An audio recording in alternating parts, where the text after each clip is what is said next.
आवाज वही, वक्त नया और जगह नई।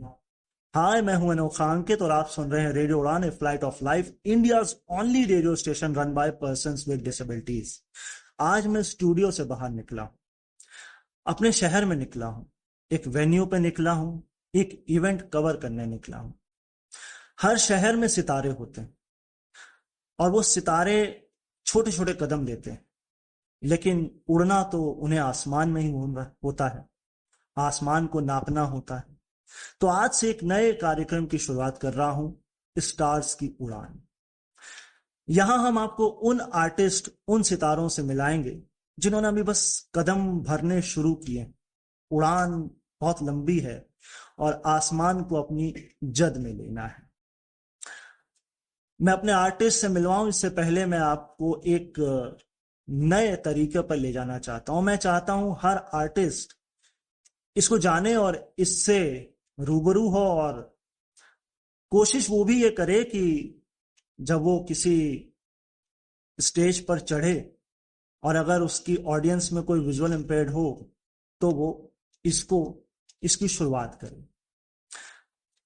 मैंने पहन रखी है व्हाइट कलर की रेडियो उड़ान की official T shirt, black colour की पैंट और ब्लैक कलर के ही बूट्स और सलमान खान का दबंग स्टाइल चश्मा। अब इससे आपकी पिक्चर तो क्लियर हो गई होगी। इसकी शुरुआत की थी नोवा फ्लिक्स और एक्सेल सिनेमा की फाउंडर ने, उसके बाद हमारे बॉस ने, जब वो वेव समिट में गए थे। अब मैं आपको अपने पहले मेहमान से मिलाता हूं, क्योंकि यहाँ दो मेहमान हैं और देखिए ना, पहला ही कार्यक्रम, दो मेहमान, इससे बढ़िया शुरुआत हो नहीं सकती कार्यक्रम की।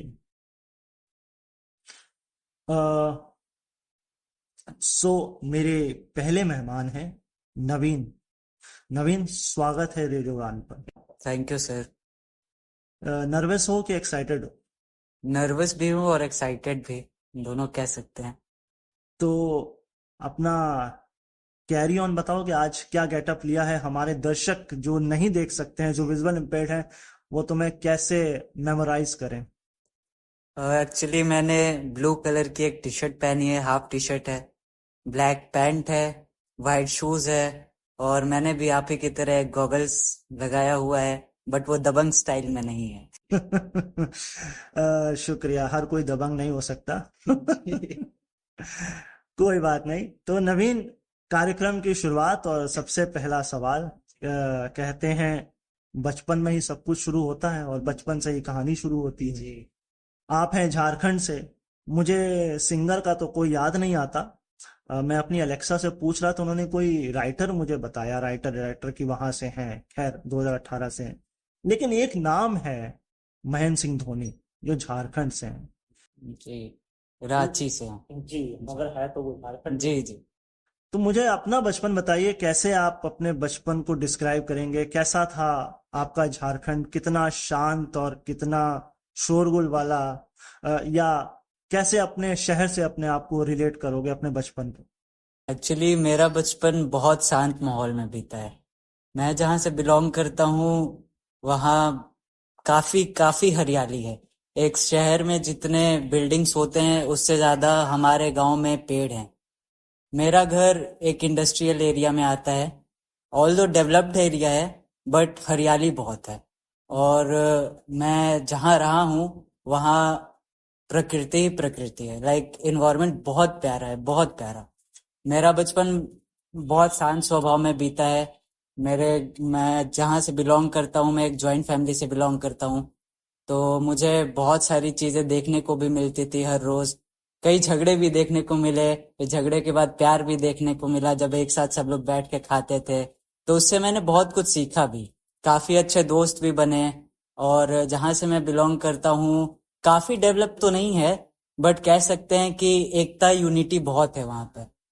लोग एक दूसरे की मदद करना चाहते हैं और करते भी हैं। तो बहुत कुछ सीखा मैंने वहां से। मेरा बचपन बहुत अच्छा गया है। हम्म, इस पर आऊंगा, क्योंकि आपने एक प्रकृति का जिक्र किया, इस पर आऊंगा, लौटूंगा। अगला सवाल वो ये कि कहते हैं ना, बचपन में हम शैतानियां भी करते हैं, फिर बाद में वो याद आती हैं। कुछ में हमें ऐसा लगता है कि यार ये हमने कैसे कर दिया, या ऐसा लगता है ये तो बड़ी अच्छी होती हैं। अगर मैं मैं कानपुर से हूँ, कानपुर की बात करें तो मैंने बहुत गलियों में क्रिकेट खेला है, और मैं सारा सारा दिन भर क्रिकेट खेला करता था। तो क्या कोई इस बचपन की शैतानी, कोई याद जो आपको याद हो, जो आप बताना चाहें कि यार ये बड़ा इंटरेस्टिंग या डिफरेंट था? जी जरूर। जैसे मैंने बताया कि मैं एक गांव से बिलोंग करता हूँ, है ना। तो गांव में बहुत सारी गलियां होती हैं, और वो गलियों में भटकते बच्चे, वो दोपहर की धूप या गर्मी हो या सर्दी हो, एक कह सकते हैं आप गैंग होता है बच्चों का जिसमें वो लोग क्रिकेट खेलने निकल जाते हैं दोपहर में। मेरा ये सबसे अच्छा मोमेंट रहता था कि जैसे मेरे पापा जब काम पे जाते थे ना, तो शाम को 6 बजे के बाद लौटते थे, और मम्मी ने हमें कभी डांटा नहीं कि तुम इतनी देर क्यों खेलते हो, क्यों बाहर रहते हो। तो डर था तो सिर्फ अपने पापा का। तो वो होता है हमारे यहाँ क्रिकेट तो मैं बहुत कम खेला हूँ क्योंकि मुझे क्रिकेट में उतना इंटरेस्ट नहीं था। बट हमारे यहाँ वो होता था, एक बॉल होती थी रबर की, और एक लकड़ी का, जैसे पेड़ की लकड़ी होती है ना लंबी सी, वो रखते थे। और एक रहता था लड़का जो बॉल फेंकता था, और कुछ बच्चे होते थे खेतों में खड़े होके अपना अपना स्पॉट लेके, और उस बॉल को मारते थे, फिर वो लड़का उस बॉल के पीछे दौड़ता था। अब वहां खेलता भी था और एक तरफ लगता भी था कि अरे पापा आ जाएंगे, अरे मार खाऊंगा। तो वो एक बहुत प्यारा, मेरे लिए बहुत प्यारी याद है कि खेलो भी और भाग के आओ भी कि पापा घर पे ना आ जाए। और दोपहर में जब आइसक्रीम वाला आता था उसके पीछे भागना, 2 रुपए 4 रुपए लेके, उसमें भी डांट खाना, नंगे पैर ऐसे निकल जाना, कोई फिक्र नहीं, कोई चिंता नहीं।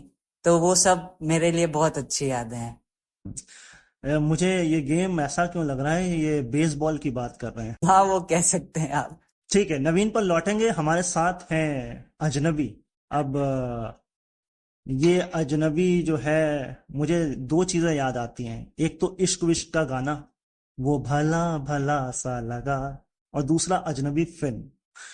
तो आज के हमारा दूल्हा तो यही है, मेन आकर्षण यही है। अब पता नहीं ये शेरवानी में आया है कि कैसे आया है। तो विशाल, सबसे पहले तो welcome to radio Udaan. Thank you so much Sanokha ji. Thank तो यू।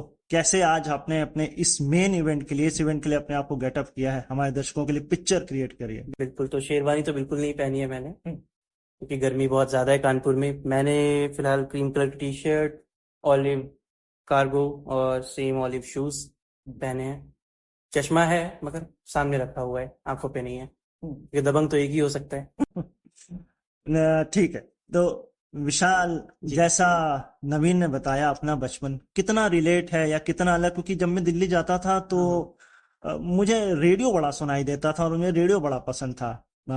मैं जब भी रेडियो जहाँ वहां जाता था तो रेडियो जरूर सुनता था, क्योंकि उस समय रेडियो हमारे शहर में तो नहीं हुआ करते थे। अब जो मैं दिल्ली देखता हूँ तो हमें आसमान नजर नहीं आता है, करेक्ट। मेट्रो ही मेट्रो नजर आती है। तो विशाल का बचपन कैसा था दिल्ली का? तो सबसे पहले मेरा जो बचपन था आज के बच्चों के बचपन से बहुत अलग था। जैसे आज के बच्चों के पास मोबाइल फोन्स हैं और वो उसी में सारे गेम्स खेल रहे थे। क्रिकेट हो गया, बेसबॉल हो गया, फुटबॉल हो गया, या फिर कोई भी गेम। तो मेरा बचपन बीता है मैक्सिमम बहुत ज़्यादा पार्क में जाके खेलने में, एकेडमी में जाके खेलने में। और मैं दोस्त बनाता था जिनसे मैं मिलूं रोज, जिनके साथ बाहर जाऊं। ऐसा नहीं कि मैं ऑनलाइन दोस्त बना रहा हूँ, डिजिटली मिल रहा हूँ, डिजिटली बात कर रहा हूँ। तो इसके कई फायदे भी होते थे मेरे को, जैसे सेहतमंद रहते थे उस वक्त। और दूसरा, उस वक्त जो दिल्ली थी, अभी की दिल्ली से जैसे आपने कहा कि बहुत बेहतर थी। अभी पॉल्यूशन बहुत ज्यादा हो गया है, बट कहीं ना कहीं वो किया भी हमने है। तो एक ये चीज है। दूसरा कि मैं नवीन से रिलेट तो उतना ज्यादा नहीं कर पाऊंगा, क्योंकि नवीन ने जैसा बोला कि वो बहुत ग्रीनरी में रहा है। और तो दिल्ली में शुरू से ग्रीनरी इतनी नहीं रही है, क्योंकि शुरू से वहाँ पे घर ज्यादा रहे हैं और ऑफिस ज्यादा रहे हैं, तो वो चीजें ज्यादा रही हैं। और मैं दो बड़ी बहनों के बाद एक छोटा भाई था, तो कह सकते हैं I am the most pampered child in my family. और इवन मैं सिर्फ अपने घर, मैं घर में ही नहीं, अपने दादी घर नानी घर दोनों साइड से सबसे छोटा मैं हूँ पूरे खानदान में।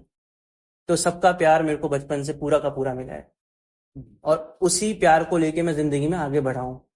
तो मैंने जिंदगी में सीखा बचपन से प्यार, और वही मैं करता गया आगे जाके। हम्म।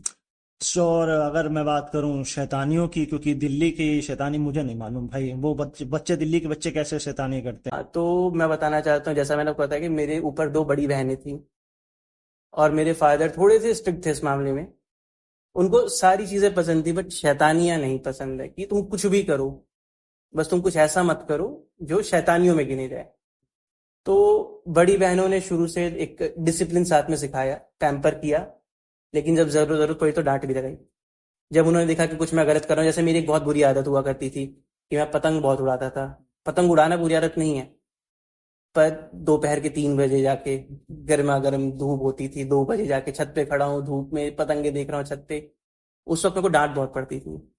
इसलिए नहीं कि वो आदत बुरी थी, इसलिए कि उनको लगता था तबीयत खराब हो जाएगी। तो आउट ऑफ केयर वो डांटा करते थे, नाराज होते थे। तो उतनी शैतानियां तो नहीं करनी थी, लेकिन हाँ डिसिप्लिन में रहना सिखाया। और शायद वो इस वजह से कि 2 बड़ी बहनें थी तो उन्होंने हमेशा बांध के रखा, बता के रखा कि कैसे रहना है, क्या करना है। तो वो चीज थोड़ी सी हेल्प आउट करी, तो ज्यादा शैतानियां करने को नहीं मिली। अब मैं जैसे ये दोपहर की जो 3 बजे वाली बात बताई, इस जी पे मैं अपनी एक बात बताता हूँ। बिल्कुल बिल्कुल। क्योंकि मैं क्रिकेट का डाई हार्ट फैन हूँ। मैंने राइट। सन 1999 में क्रिकेट को समझना शुरू कर दिया था। हम्म। तो मुझे याद है मेरे 10th के शायद एग्जाम खत्म हुए थे, और उस वक्त एक नाम बड़ा चर्चा में था, शेन वॉर्न, और उसका एक्शन बड़ा फेमस था। करेक्ट। जी। मैं दोपहर में 2 बजे छत पर चढ़ा गया और मैंने कहा कि ये एक्शन तो मुझे कॉपी करना ही करना है, चाहे अब जो हो जाए। हम्म। तो वो 1 घंटा 2 घंटा दोपहर में 1 बजे 2 बजे 3 बजे प्रैक्टिस कर रहे हैं, और फिर हो गई। फिर वो हो गया, और वो शेन वॉर्न आज तक पसंद है। अब हमारे बीच भले वो नहीं है, वो एक हाँ। मिस करता हूं मैं उन्हें बहुत ज्यादा। लेकिन ये है, तो लौटूंगा नवीन की तरफ। नवीन, शहर जब छोटे होते हैं ना, तो फिर हमें सपने भी थोड़े, कहा जाता है कि संभल के चलो, है ना, और डॉक्टर बन जाओ, इंजीनियर बन जाओ, कुछ ऐसा बन जाओ कि भाई ठीक है, छोटे शहरों की छोटी गलियां हैं, छोट और इतने बड़े ख्वाब नहीं है। तो ये जो, क्योंकि आप सिंगर हो, गिटार भी बजाते हो, तो ये मतलब स्ट्रेट फॉरवर्ड आया कि मुझे डायरेक्ट ये करना है, या घूम फिर के दाएं बाएं होके इंजीनियरिंग करके, ये कब ये पैदा हुआ शौक कि मुझे सिंगिंग करनी है? एक्चुअली सर, जब मैं स्कूल लाइफ मेरी चल रही थी, और मैं जितना मुझे याद है मैं क्लास 7th या 8th में होऊंगा। तो उस वक्त मेरे पापा जो हैं वो भी एक राइटर हैं, सॉन्ग्स लिखते हैं, लेकिन भोजपुरी के सॉन्ग्स लिखते हैं। तो कह सकते हैं कि इनहेरिटेड है एक तरफ से। तो वो कहा करते थे कि तुम थोड़ा गाना वाना सीख लो, क्लासिकल म्यूजिक सीख लो, तबला हारमोनियम, तो तुम मेरी हेल्प कर देना। मैं गाने लिखता हूँ तो तुम बजाना, तो मैं अपने धुन उस पर सेट करूंगा। तो एक तरफ से पापा की भी ख्वाहिश थी, और जब पापा कहते थे तो मुझे मजाक लगता था। तो एक दिन मैंने देखा अपने स्कूल में कि मेरे से एक जूनियर लड़का उसी स्टेज पे बैठ के वो तबला बजा रहा है, और बहुत अच्छा बजा रहा है। उस दिन मैं घर आके बहुत रोया था, कि जब मेरे पापा मुझे कहते हैं कि सीख लो, तब मुझे समझ नहीं आया। लेकिन उस दिन मुझे महसूस हुआ कि नहीं, मुझे करना है। उसी दिन मुझे याद है, उस दिन 29 फरवरी था, वो लीप ईयर जो कहते हैं। उस दिन मैं गया अपने पापा के साथ उसी शाम, और मैंने उसी शाम को एडमिशन लिया क्लासिकल म्यूजिक वाले में। ठीक है। तो वहां से मेरी जर्नी स्टार्ट हुई। मैंने तबला सीखा, मैंने हारमोनियम सीखा, मैंने गाने सीखा। तो धीरे धीरे जब मैं क्लास 10th में गया, 2 साल सीखने के बाद, तो वहां पे थोड़े से मेरे मार्क्स बोर्ड्स में कम हो गए, लाइक 82% ही बने। तो मैंने बताया था कि जैसे जॉइंट फैमिली है, तो थोड़ा सा असर हो जाता है कि म्यूजिक की वजह से पढ़ाई में डिस्टरबेंस हो रहा है। तो मुझे वहां पे अपनी म्यूजिक क्विट करनी पड़ी थी। उसके बाद मैंने पढ़ाई पे पूरा फोकस करा, मैंने 12th कंप्लीट किया। उसके बाद मैंने सीएस करी, कंपनी सेक्रेटरी, लॉ पढ़ा, एंड अभी मैंने एग्जाम्स वगैरह भी दिए हैं, लॉ एंट्रेंस टेस्ट।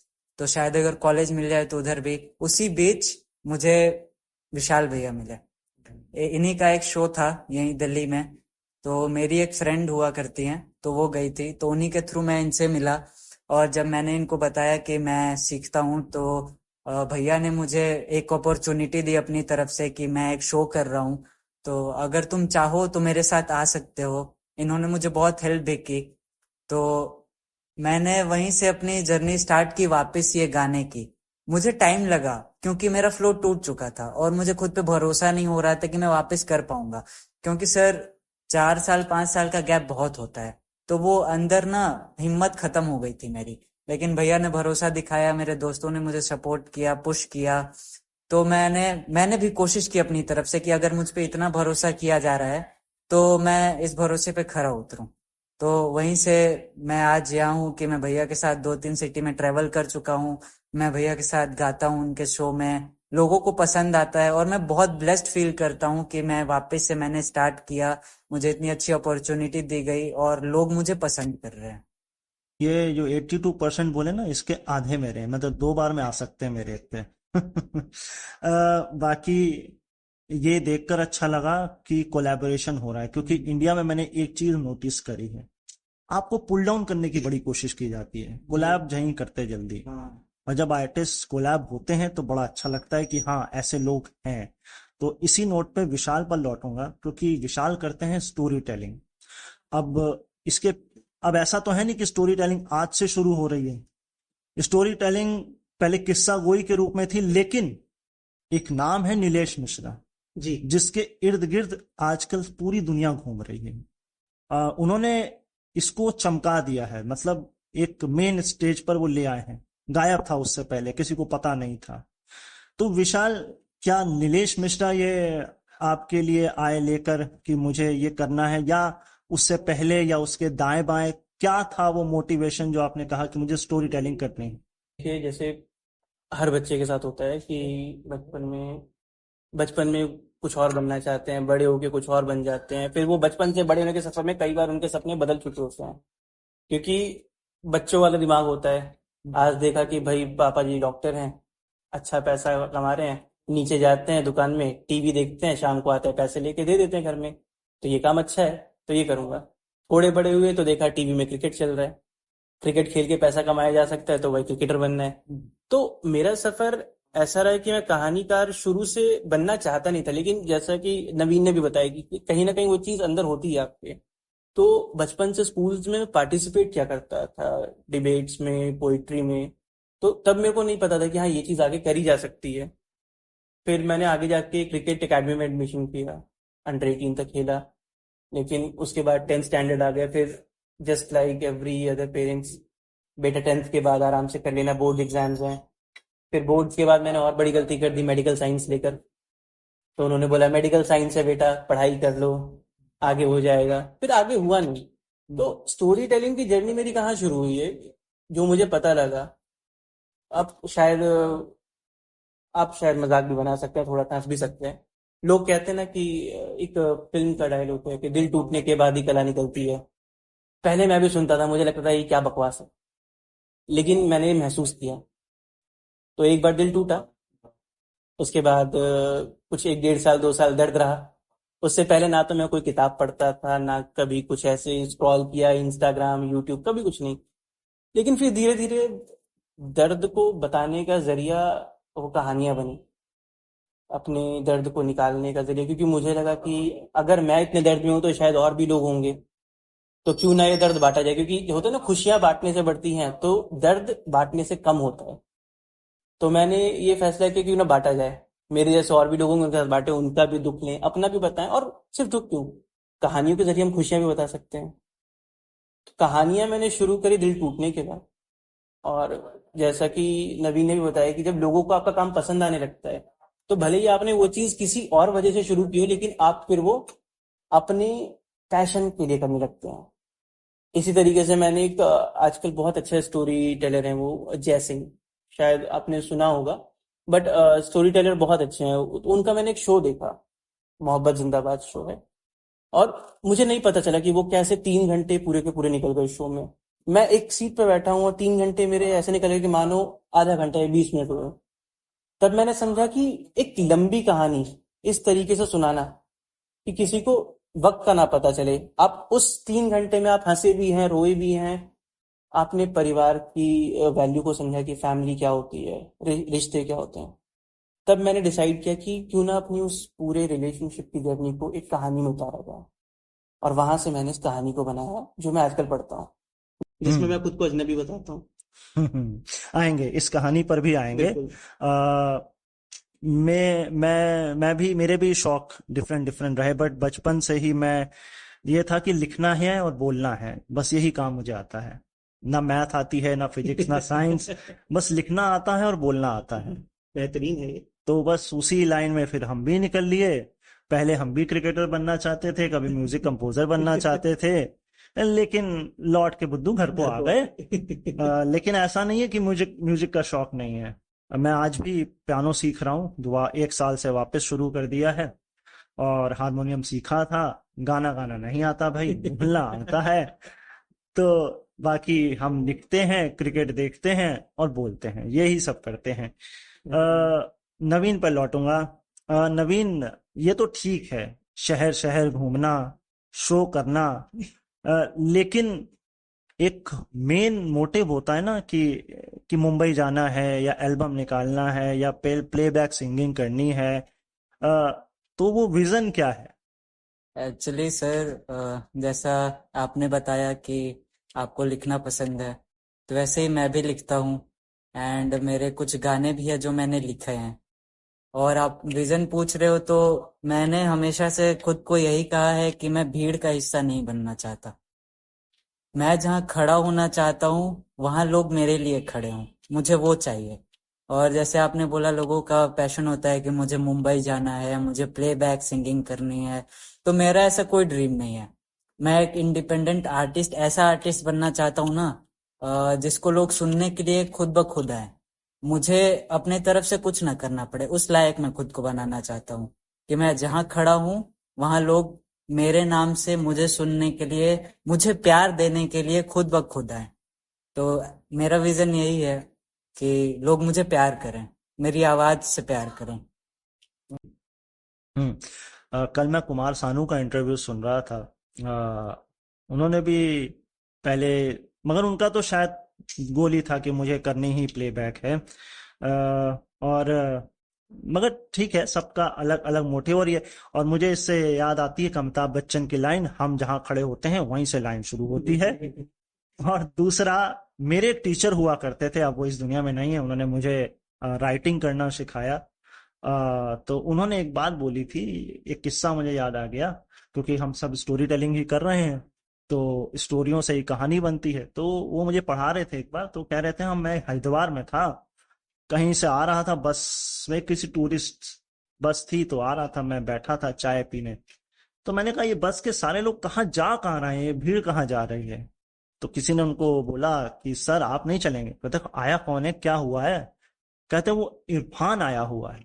अब इरफान भी हमारे बीच नहीं है। तो उन्होंने कहा अरे आया होगा, मतलब उन्होंने कहा, बिल्कुल वो ऐसा नहीं दिखते थे, बिल्कुल बूढ़े से थे, दिख रहे थे, सफेद दाढ़ी आ रही है, वो लग ही नहीं रहा था कि इरफान है। तो एक बात उन्होंने बोली थी वहां पे कि बच्चों ऐसा काम करो कि तुम लोगों के पीछे मत भागो, लोग तुम्हारे पीछे भागे। ये काम करना जरूरी है, और मैं इस बात को लेके चलता हूँ और उसी पे कायम हूँ। तो विशाल पे लौटूंगा। विशाल, ऐसा तो है नहीं कि स्टेज पे चढ़ गए और बोलना शुरू हो गए। एक प्रोसेस होता है स्टोरी टेलिंग का। जो युवा जो आगे आना चाहते हैं, स्टोरी टेलिंग करना चाहते हैं, उसका प्रोसेस क्या है, कैसे शुरुआत होती है उसकी, कहाँ कितना लिखना है, कितना सोचना है, और स्टेज पे चढ़ने से पहले का प्रोसेस क्या है? अनोखा जी, सब देखिए, मेरा सबसे पहला जो कहना है, और ये शायद हर कोई नहीं करता और ये करना सबसे ज़रूरी है, कि सबसे पहले कंसिस्टेंट रहना बहुत ज़रूरी है। आजकल हर किसी को चाहिए कि मैं 2 रील्स बनाई, वायरल हो गया, या 1 महीने में वायरल हो गया, फेमस हो गया। तो पहला तो दिमाग से निकाल दीजिए कि आप फेमस होना चाहते हैं, क्योंकि आप फेमस होने के पीछे भागेंगे, आप काम नहीं कर पाएंगे। दूसरा कि आप छोटे छोटे ओपन माइक से शुरू कीजिए। एक बार में कैसे 2 घंटे गाने लिख सकते हैं? पहले आप अपने आप को टेस्ट करेंगे। होता है ना, पहले हम एग्जाम स्कूल में, क्लास में पहले यूनिट टेस्ट देते हैं, फिर हाफ ईयरली आता है, फिर फाइनल एग्जाम्स आते हैं। तो पहले आप ओपन माइक्स कीजिए, 5-5 मिनट के सेट बनाइए, जाइए ऑडियंस के बीच में, लोगों के बीच में, अपने जैसे लोगों के बीच में जो बिल्कुल नए हैं, जिनको अभी शायद उतना ज्यादा एक्सपीरियंस नहीं है। क्योंकि आप अपने जैसे लोगों के बीच परफॉर्म करेंगे पहले, तो आपके अंदर कॉन्फिडेंस लगेगा। अब मैं पहले ही दिन चला गया अपने नीलेश मिश्रा जी के, उन जैसे किसी कलाकार के सामने जाके मैं परफॉर्म करने चला गया, तो मैं तो बाद में परफॉर्म करूंगा, पहले वो परफॉर्म कर जाएंगे, और जब वो परफॉर्म कर जाएंगे उसके बाद शायद मेरा मुंह ना खोले स्टेज पे जाके। तो पहले अपने जैसे आर्टिस्ट के बीच में जाके परफॉर्म करें, ताकि कॉन्फिडेंस बढ़े, बोलना आए। और सबसे बड़ी चीज, अपने बोलने के तरीके पे ध्यान दें। शब्द हम क्या बोल रहे हैं उस पर ध्यान दें, क्योंकि एक शब्द के मतलब अनेक होते हैं। और आजकल हम समझ नहीं पाते कि हम बोल क्या रहे हैं। और कोशिश करें कि अगर उर्दू नहीं आती है तो उर्दू का कम से कम इस्तेमाल करें, क्योंकि एक बहुत बड़े लेखक है, उन्होंने भी एक बात बोली है कि आसान लिखना बहुत मुश्किल होता है। क्योंकि आप आसान लिख देंगे तो लोगों तक आसानी से बात पहुंच जाएगी, लेकिन आसान लिखना ही सबसे मुश्किल काम होता है, और यही समझना भी सबसे मुश्किल हो रहा है लोगों के लिए आजकल। तो प्रोसेस यही है कि पहले ओपन माइक करें, अपने आप को 1 डेढ़ साल 2 साल टेस्ट करें, अच्छे से अपने आप को पकाएं पूरी तरीके से। उसके बाद अगर आपको कभी शो मिलते हैं, क्योंकि आपको जनता देख रही है, आपको लोग देख रहे हैं, अगर आप उस लायक बन जाएंगे तो आपको खुद सामने से 1 या 2 शो ऑफर होंगे।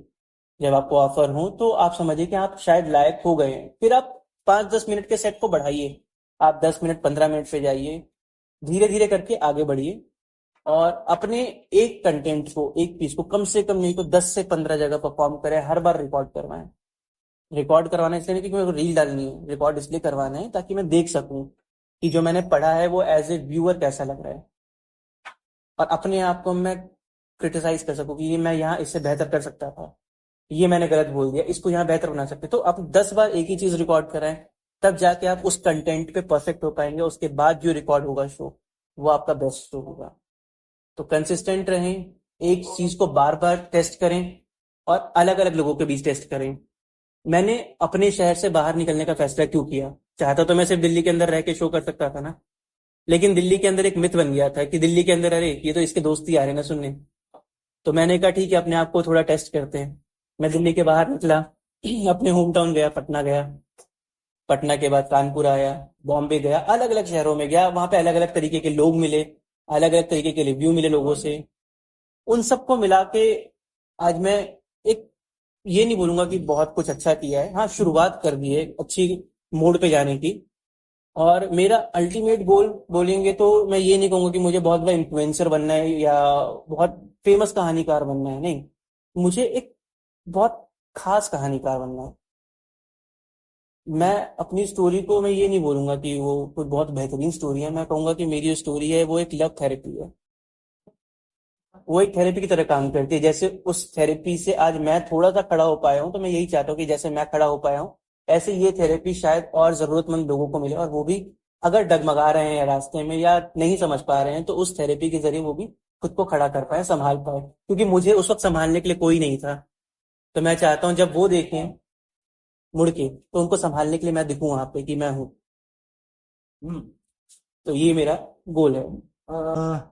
मैं यहाँ पर बताना चाहूंगा आप लोगों की, आप सुन रहे हैं radio Udaan, a flight of life. Show चल रहा है स्टार्स की उड़ान। मैं हूं अनोखा अंकित, मेरे साथ है 2 आर्टिस्ट, एक गाना गाते हैं, गिटार भी बजाते हैं, नवीन, और एक है स्टोरी टेलर विशाल द अजनबी। अब ये अजनबी आपको अपना अपना लग रहा है कि नहीं, ये आप मुझे बता सकते हैं, मैं आपको अंत में बताऊंगा कहाँ बता सकते हैं। लेकिन मैं विशाल के पास 1 साल पहले भी आया था, और वो मेरे लाइफ का दूसरा ही स्टोरी टेलिंग परफॉर्मेंस था। एक मैंने नीलेश मिश्रा को सुना था, और एक मैंने विशाल को सुना। चूंकि मेरे आसपास के जो मेरे लोग थे वो कह रहे थे कि हम ये प्ले देखने जा रहे हैं, वो प्ले, तो मैंने ऐसे ही रैंडमली बुक माई शो खोला, मैंने देखा कि कौन सा शो है। मैंने अपने भाई से बोला कि यार इसको बुक करो, देखते हैं क्या होता है। फिर हम चले आए। अब इन्होंने खेल कर दिया वहां पर, इन्होंने वेन्यू चेंज कर दिया। इन्होंने कहा कि आप सुकून की तलाश से पहले आप सड़क की तलाश और वेन्यू की तलाश कर लें, फिर आप सुकून की तलाश लें। तो विशाल, एक चीज और मैं यहाँ कहना चाहूंगा कि कल ही मैं एक ग्रुप में था, मेरा ही क्रिएट किया हुआ है, वहां पर बात हो रही थी कि आजकल आसान लिखने की बजाय लोग कठिन वर्ड का इस्तेमाल करने लग गए हैं। ये एक दिक्कत हो गई है कि भैया हमें शशि थरूर बनना है भाई। तो ये बड़ी प्रॉब्लम हो गई उस ये।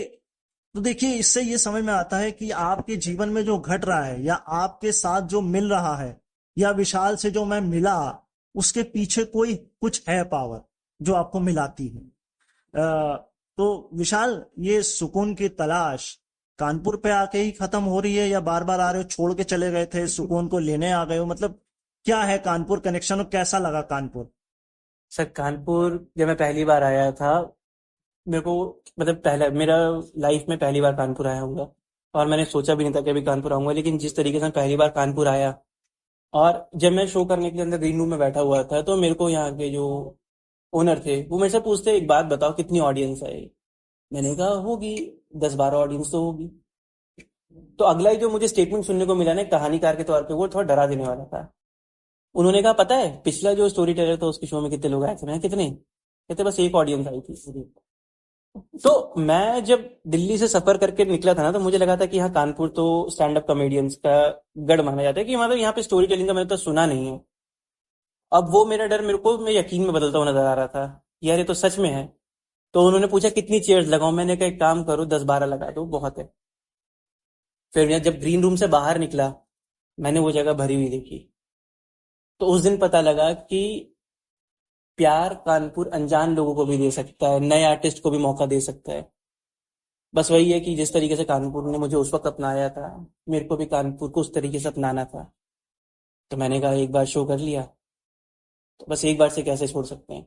फिर दोबारा मिलेंगे, दोबारा नए लोगों से जान पहचान बनाएंगे, पुराने लोगों से फिर मिलेंगे। क्योंकि नए लोगों तक पहुंचना ठीक है, मगर उसमें पुराने लोगों को नहीं भूलना चाहिए।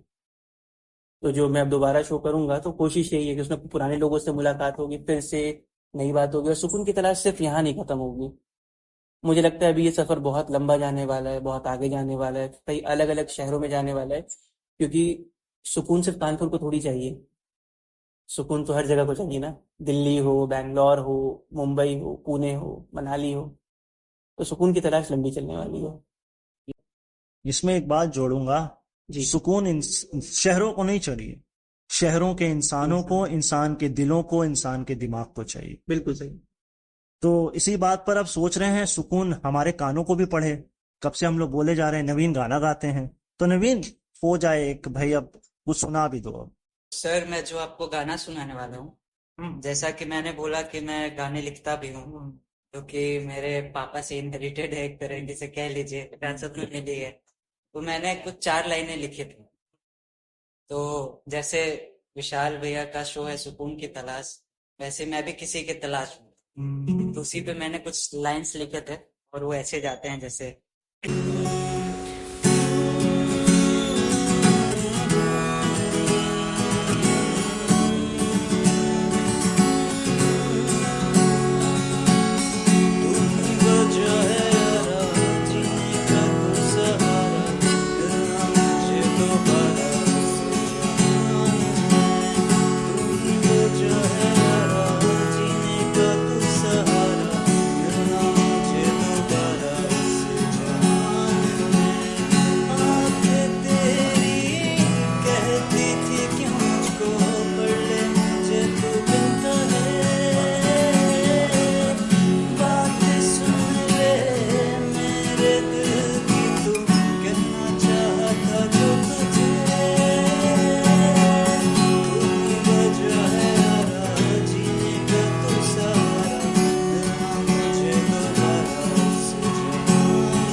शानदार, जबरदस्त, जिंदाबाद। नहीं, मेरा मन कर रहा था कि मैं नवीन के साथ खुद भी गाऊं, लेकिन मैंने कहा सुर के साथ फिर बेसुरा लग जाएगा तो फिर अच्छा नहीं लगेगा।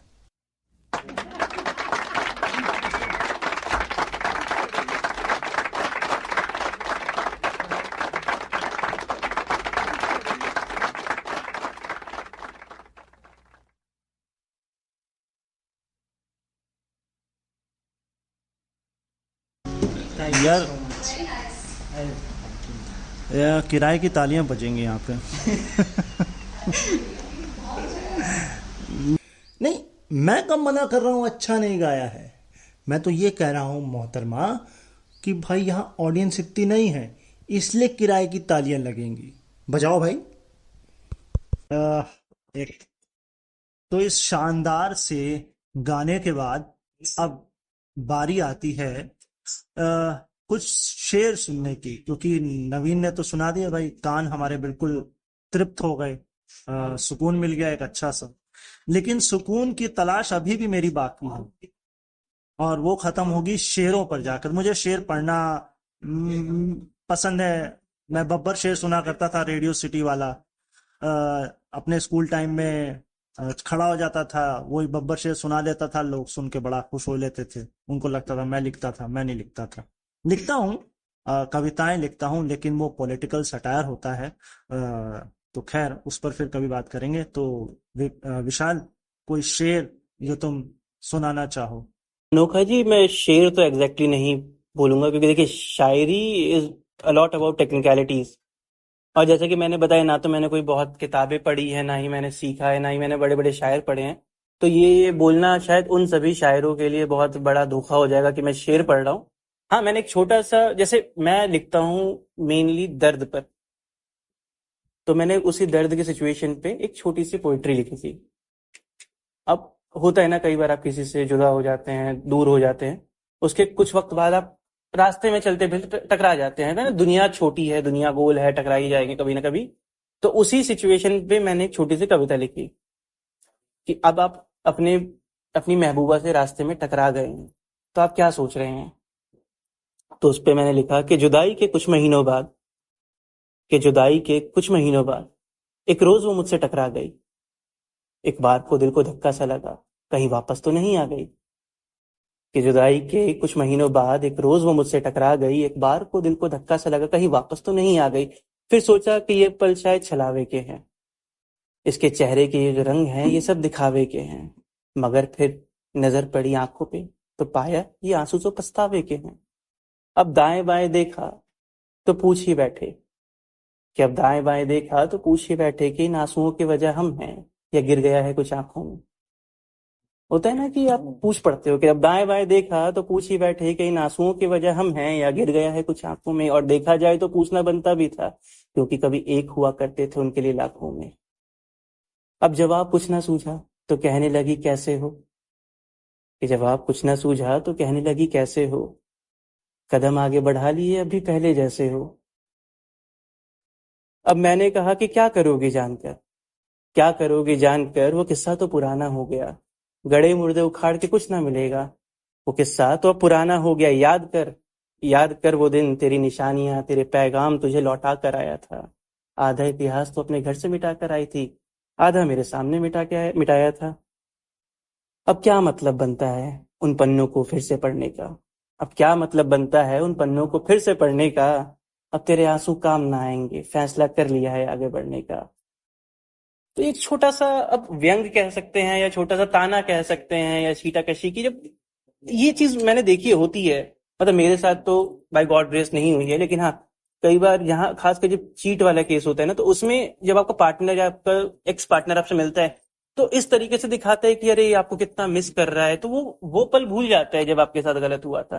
तो उसी पे एक छोटा सा मैंने एक तंज कह सकते हैं, कुछ तंज टाइप का कुछ लिखा था कि हाँ लिखते हैं कुछ इस पे।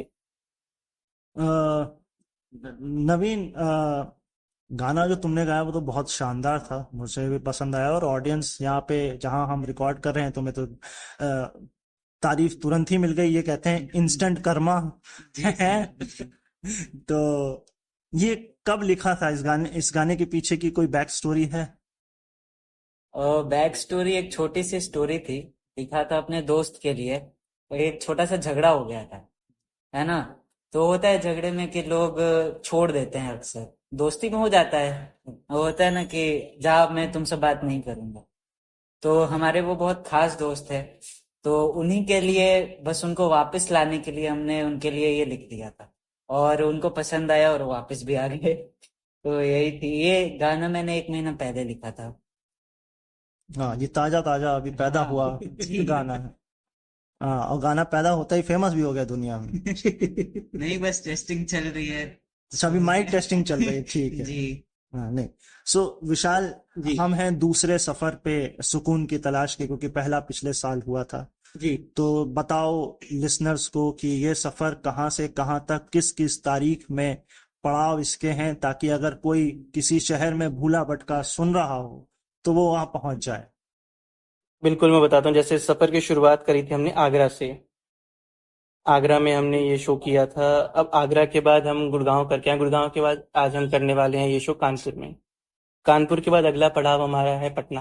पटना में हम ये शो करेंगे 13 जुलाई को। उसके बाद 28 या 29 जुलाई को हम ये शो करेंगे दिल्ली। दिल्ली के बाद फिर सफ़र मनाली जाएगा। मनाली के बाद मसूरी, मसूरी के बाद मुंबई, और मुंबई के बाद फिर हम बैंगलोर जाएंगे। तो इस तरीके से सफ़र को हम आगे बढ़ाते जाएंगे। हम्म।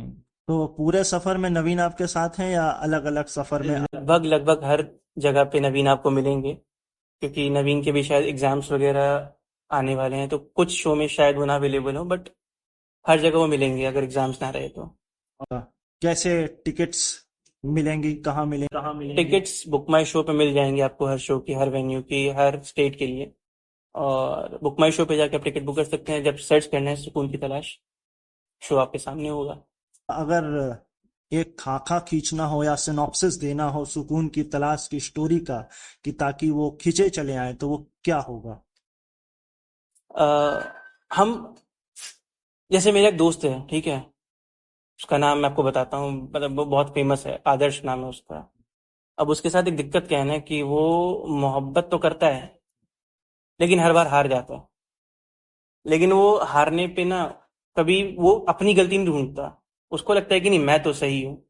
तो इस कहानी में मैंने कहानी को 8 से 9 लेसन्स में बांटा है। उस लेसन्स में मैंने अपनी गलतियां बताई हैं, अपनी खामियां बताई हैं, क्या करना चाहिए था बताया, क्या नहीं करना चाहिए, तो क्या क्या सीख मैंने ली इस जर्नी से। जैसे मैं आपको लेसन्स के नाम बताता हूँ, शायद वो आपको कुछ हेल्प आउट कर दें। सपने से एक शुरुआत करी हमने। सपने के बाद हम सफर ढूंढते हैं उस कहानी में। फिर हम सफर ढूंढने के बाद एक उम्मीद में आते हैं। उम्मीद के बाद कहते हैं ना कि उम्मीद कितनी बेहतरीन हो, अगर सही वक्त पे इजहार ना किया जाए तो उम्मीद हमेशा टूट जाती है। तो उम्मीद के बाद इजहार की तरफ बढ़ते हैं। इजहार के बाद हम उसका एहसास दिलाते हैं। फिर एहसास के बाद थोड़ा सा बुरा फेज भी आता है मोहब्बत में, क्योंकि कहते हैं ना कि हर रिश्ते का एक बुरा वक्त भी आता है। तो हमारे में तो ऐसे आपके पर लगे नहीं थे, तो हमारा एक बुरा वक्त आया। तो उस तरीके से पूरी एक कहानी को 9 लेसन में बांटा है, 9 सीख है उसके अंदर। और सबसे बड़ी बात जो कि माननी बहुत जरूरी थी, अपनी गलतियां बताई हैं। और इस उम्मीद में बताई है कि जो मेरे दोस्त है आदर्श, उस जैसे जो आशिक हैं जो बार बार नाकाम हो रहे हैं मोहब्बत में, तो वो मान पाए कि भैया हम नाकाम क्यों हो रहे हैं, गलती हमारी भी तो हो सकती है।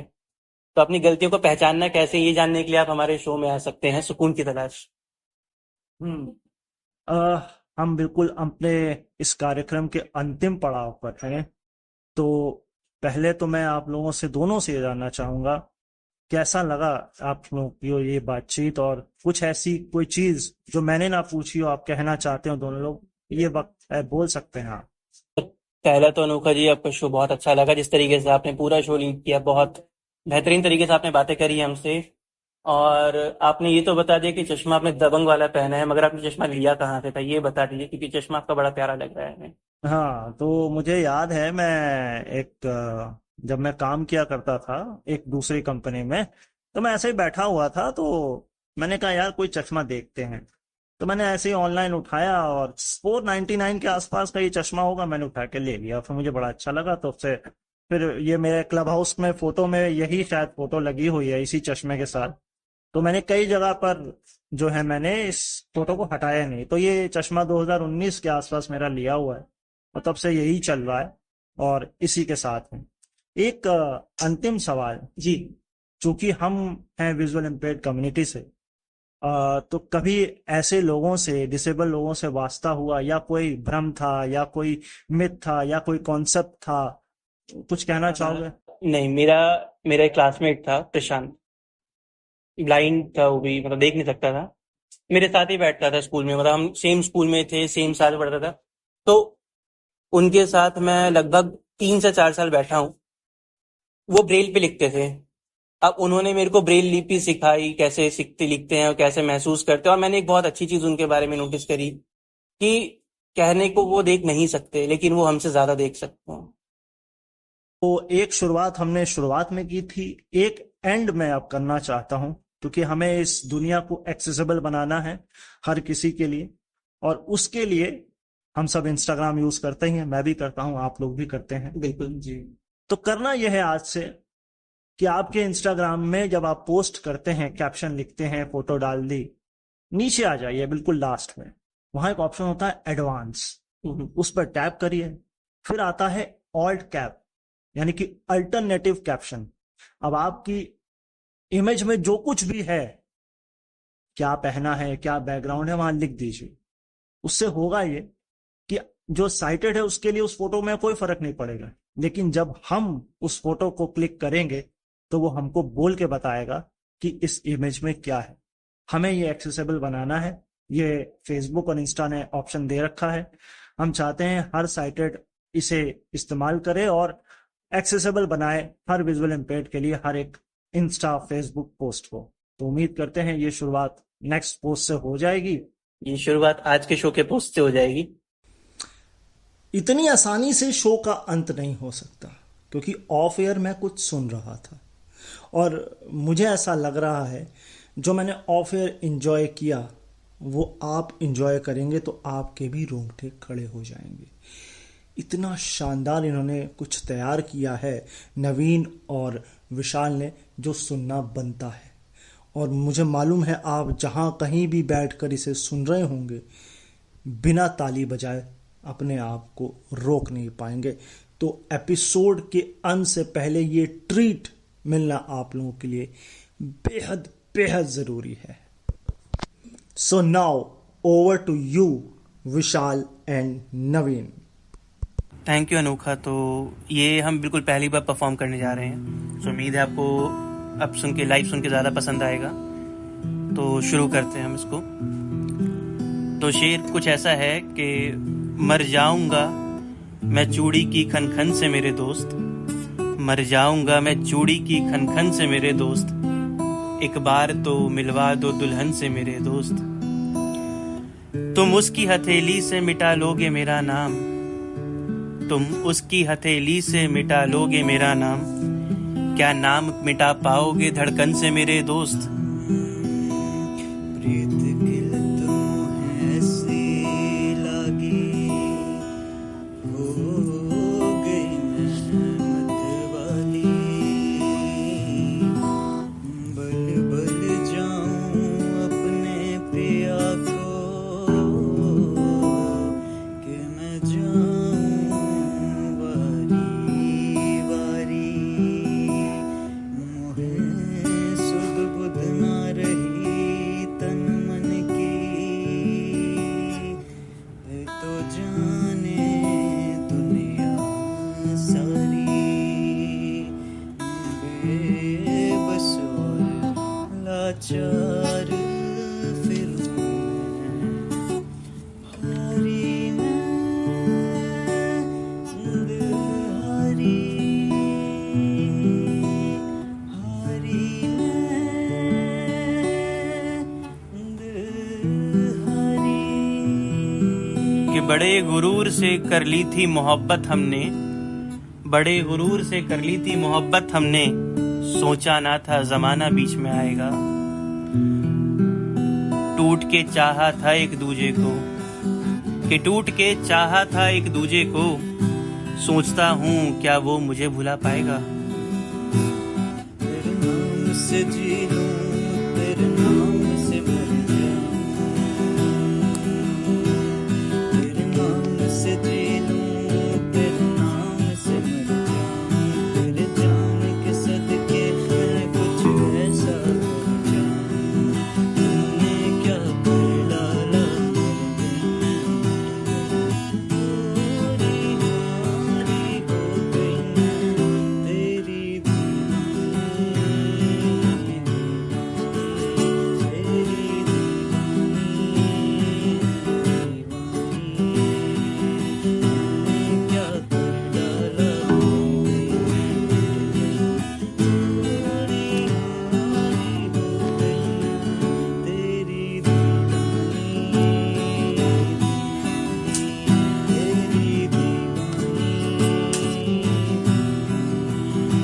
कि दीवानगी का सुरूर चढ़ा है यूं, दीवानगी का सुरूर कुछ चढ़ा है यूं कि खुद से मैं अनजान हो गया।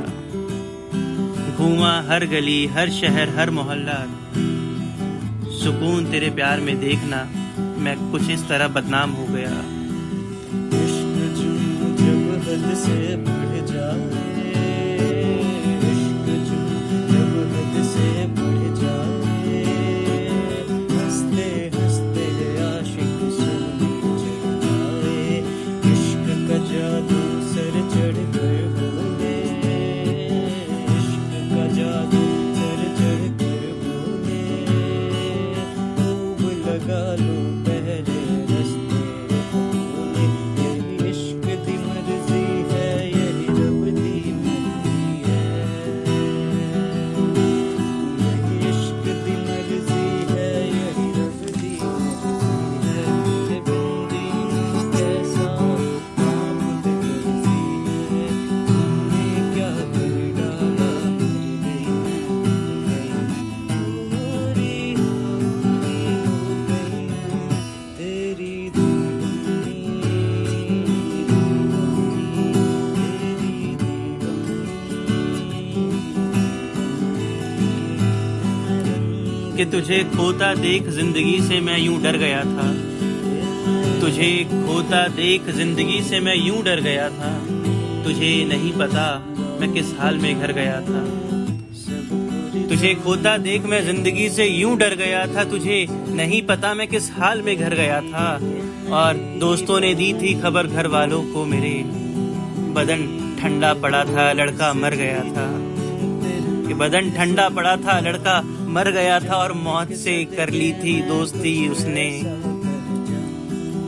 सुकून से वो जिस रोज बिछड़ गया था, और उससे मिला था तो लगा मानो जिंदगी संवर गई है।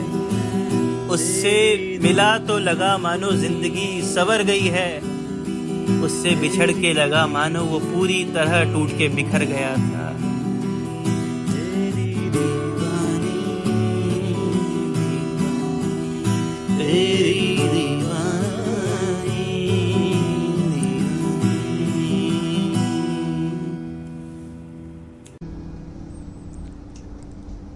ये दो पल की खामोशी इसलिए है क्योंकि मेरा रोम रोम रोंगटे भर रहा है, शब्द नहीं निकल रहे हैं, बस आँखों से अश्रु बहने बाकी हैं। इतना स्मूथ, इतना प्यारा, और मैं शब्द मेरे पास अब कम हैं। मैं इसी नोट पर, इसी वादे के साथ फिर किसी आर्टिस्ट के साथ आपसे ज़रूर मुलाकात करूँगा। मेरा गला और आवाज़ दोनों भारी हो रही हैं। मैं आपसे सिर्फ इतना कहूँगा, अपना ख्याल रखिएगा, मुझे अपने दिलों में याद रखिएगा, और जहाँ कहीं भी आपको मिलें ये दो आर्टिस्ट तो इन्हें सलाम करिएगा, क्योंकि यही है स्टार की उड़ान। मिलता हूँ फिर आपसे, तब तक के लिए नमस्कार।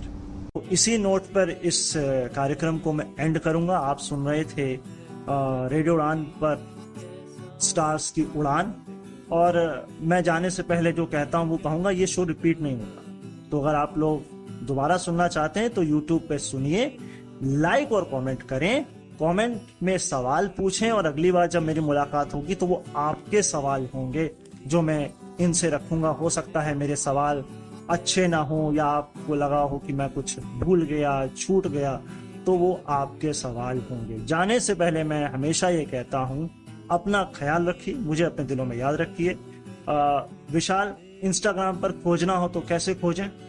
इंस्टाग्राम पे आप विशाल.अजनबी के नाम से देख सकते हैं। अजनबी मेरा पेन नेम है, विशाल मेरा नाम है, तो विशाल.अजनबी। एंड नवीन, आपको इंस्टाग्राम पे खोजना हो तो? आप सिंपली मेरा अगर नाम टाइप करेंगे नवीन गर्ग, तो मेरा गिटार के साथ मेरी पिक्चर है ब्लैक कुर्ते में, तो मैं वहां भी मिल जाऊंगा आपको। बिल्कुल। और मुझे खोजना चाहते हैं @ANOKHANKIT अनोखा अंकित, डीएम कर सकते हैं। इसके अलावा रेडियो उड़ान हर सोशल मीडिया प्लेटफॉर्म पे, अब आप कहेंगे स्नैपचैट पे तो नहीं है, हम लिंक्डइन से लेकर फेसबुक, इंस्टाग्राम, व्हाट्सएप चैनल और व्हाट्सएप ग्रुप्स पर भी अवेलेबल हैं। मैं मिलूंगा इस कार्यक्रम में किसी नए आर्टिस्ट के साथ, और उसके अलावा मैं आपको मिलूंगा आज रात 8 बजे क्रिकेट वीकली पे, क्योंकि क्रिकेट की बात करनी जरूरी है। ये मेरा परमानेंट शो है, तो इसे भी एंजॉय करिएगा। मुलाकात होती है फिर आपसे। सुनते रहिए radio Udaan, a flight of life. नमस्कार।